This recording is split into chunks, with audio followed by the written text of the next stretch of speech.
Moi, je vais vous parler en fin de compte de la dépréciation des biens immobiliers. Après les paysages, on nous a volé les paysages, on nous vole notre patrimoine avec nos églises romanes. On s'attaque à notre santé, via nos oreilles, nos yeux, le cœur et le cerveau, avec les infrasons que personne ne veut parler.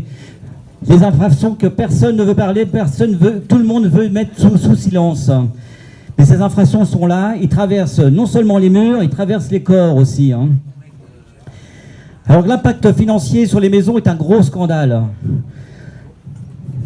Vous n'avez pas donné votre avis aujourd'hui, de toute façon, vous tous, vous n'avez pas donné votre avis sur la mise en place des éoliennes dans vos villages. Et malgré tout, on a acheté nos maisons, on nous a caché les projets. Malheureusement, même à Épargne, le projet n'est même pas encore en préfecture. Ça fait depuis 2015 que le projet est en place. La maire nous a caché le projet.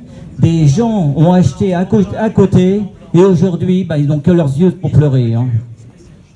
En plus, pour parler de ce que disait Stéphane Lotte, par rapport à la défense de l'estuaire, j'ai demandé à notre maire de signer la pétition pour la protection de l'estuaire. C'est pas à Épargne, elle aurait pu signer, elle a refusé. Elle a refusé de signer la pétition.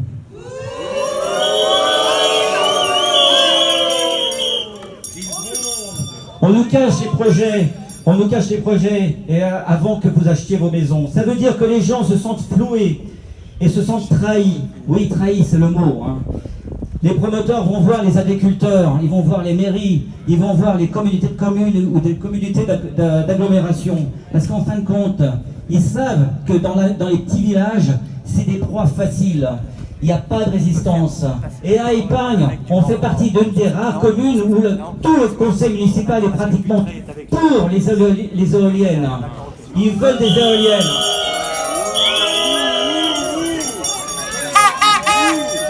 Ensuite, les promoteurs adaptent leur stratégie. Ils adaptent leur stratégie pour proposer leur projet. Sur des petits villages où il n'y a pas de résistance, ils n'ont même pas besoin de faire une stratégie. Ça rentre comme dans du beurre.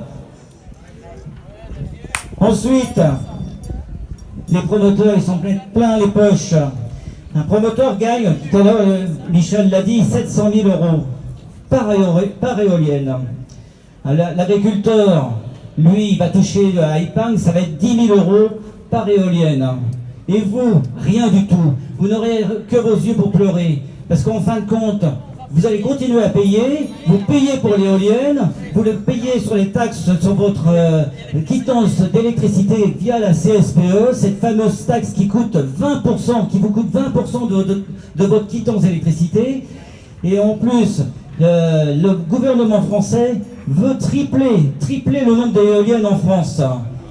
Qu'est-ce qui va se passer? En fin de compte, non seulement la CSPE va augmenter, mais votre quittance aussi.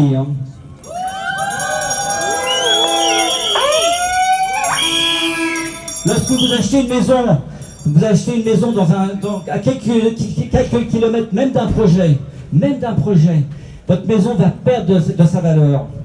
Alors imaginez à 500 mètres d'une maison. 500 mètres d'une maison. Votre maison va perdre entre 20 à 30%. On a même entendu en Bretagne jusqu'à 40%.